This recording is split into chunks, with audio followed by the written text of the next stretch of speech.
पहला प्रश्न है 2FeCl3 plus 2H2O plus Y equal to FeCl2 plus H2SO plus 2HCl। रासायनिक अभिक्रिया में बाई है, तो बच्चों यहाँ बाई है हमारा H2S। क्या है? H2S। अगला है अमोनिया NH3 और हाइड्रोजन क्लोराइड HCl संपर्क में आने पर क्रिया करके बनाते हैं। तो बच्चों यहाँ पर क्रिया करके बनाते हैं अमोनियम क्लोराइड। अगला है NH4Cl उत्क्रमणीय अभिक्रिया है, NH4 प्लस हो रहा है, Cl माइनस हो रहा है, या मतलब आयनिक हो रहा है, तो यहाँ पर आपका ऑप्शन सही हो जाएगा आयनिक वियोजन। अगला है हमारा वह अभिक्रिया जिसमें आयनों के विनिमय से नए यौगिक बनते हैं कहलाती है। तो आयनों के विनिमय से नए यौगिक बनते हैं तो उसे बोलते हैं द्विविस्थापन अभिक्रिया या उभय अपघटन अभिक्रिया। अगला है निम्नलिखित में से क्या रासायनिक परिवर्तन है? लोहे में जंग लगना, विद्युत बल्ब का जलना, मोम का पिघलना, पदार्थ का चुंबकन। तो लोहे में जंग लगना एक क्या है? रासायनिक परिवर्तन है। अगला है लोहे पर जंग लगाना किस प्रकार की प्रक्रिया है?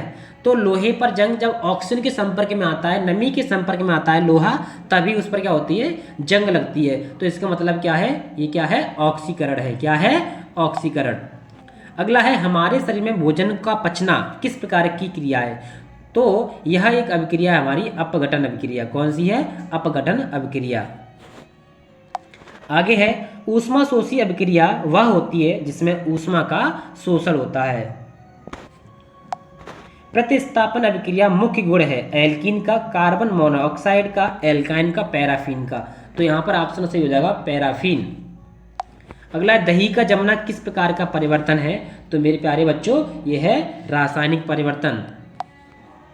अभिक्रिया BaCl2 प्लस Na2SO4 यानी बेरियम क्लोराइड और सोडियम सल्फेट से मिलकर बनना है हमारा बेरियम सल्फेट और सोडियम क्लोराइड किस प्रकार की है? तो बच्चों ये है हमारी द्विविस्थापन अभिक्रिया। क्या है? द्विविस्थापन अभिक्रिया। CuO plus H2 Cu plus H2O में ऑक्सीकारक पदार्थ है। तो सबसे पहले ये जानेंगे ऑक्सीकारक पदार्थ कौन से होते हैं? तो ऑक्सीकारक पदार्थ वो पदार्थ होते हैं जिनका अपचयन होता है। तो यहाँ देखो, यहाँ Cu है, यहाँ पे क्या है? Cu हो गया है, यानी कि यहाँ से ऑक्सीजन क्या हो गया है? हट गया है। तो इसका मतलब क्या है? Cu का क्या हुआ है? कॉपर ऑक्साइड का हुआ है यहाँ पर अपचयन, और जिसका अपचयन होता है वो हो जाता है हमारा ऑक्सीकारक पदार्थ। तो ऑप्शन नंबर ए हमारा सही हो जाएगा। अगला है रासायनिक दृष्टि से जंग है, तो हाइड्रेटेड ऑक्साइड है, हाइड्रेटेड फेरिक ऑक्साइड है, केवल फेरिक ऑक्साइड है, तो इनमें से कोई नहीं। तो जंग है हमारी हाइड्रेटेड फेरिक ऑक्साइड। अगला है रासायनिक अभिक्रिया में भाग लेने वाले पदार्थों को कहते हैं, तो प्यारे बच्चों उन्हें कहते हैं हम अभिकारक। क्या कहते हैं? अभिकारक। अगला है ऑक्सीकरण वह रासायनिक अभिक्रिया है जिसमें इलेक्ट्रॉन पृथक होते हैं, इलेक्ट्रॉन ग्रहण होते हैं, विद्युत धनात्मक अयस्क की संयोजकता घटती है, इनमें से कोई नहीं। तो ऑक्सीकरण वह रासायनिक अभिक्रिया है जिसमें इलेक्ट्रॉन पृथक होते हैं। क्या होते हैं? इलेक्ट्रॉन पृथक होते हैं, जबकि अपचयन में इलेक्ट्रॉन ग्रहण होते हैं। अगला है क्वेश्चन नंबर 16, निम्न अभिक्रिया में किस पदार्थ का अपचयन हुआ है? तो अपचयन किसका हुआ? वो इसमें से तो अपचयन उनका होता है जिसमें हाइड्रोजन जुड़ जाए, ऑक्सीजन हट जाए। तो यहाँ देखो MnO2 यहाँ पर है, या Mn यानी इसका ऑक्सीजन हट गया, तो MnO2 का क्या हुआ है? अपचयन हुआ है। अगला है हमारा लेड सल्फेट का रासायनिक सूत्र क्या है? तो लेड सल्फेट का रासायनिक सूत्र होता है प्यारे बच्चों PbSO4। क्या होता है? PbSO4। अगला क्वेश्चन है प्यारे बच्चों अभिक्रिया SO2 प्लस 2H2S तो बन रहा है H2O और S में अपचायक है। तो प्यारे बच्चों अपचायक वो होते हैं जिनका उपचयन होता है। तो मेरे प्यारे बच्चों इधर देख रहे हो आप, यहाँ पर क्या है? यहाँ पर है H2S और यहाँ पर क्या है? H2O, यानी H2O में क्या जुड़ गया है? ऑक्सीजन जुड़ गया है मेरे प्यारे बच्चों। तो यहाँ पर H2S क्या हो जाएगा? अपचायक हो जाएगा।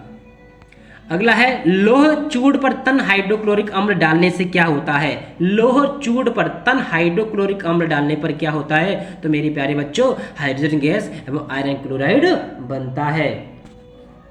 मेरे प्यारे बच्चों अगला प्रश्न है लेड नाइट्रेट का रासायनिक सूत्र क्या है? तो सभी जानते हैं PbNO3 का होल ट्वाइस। क्या होता है? PbNO3 का होल ट्वाइस।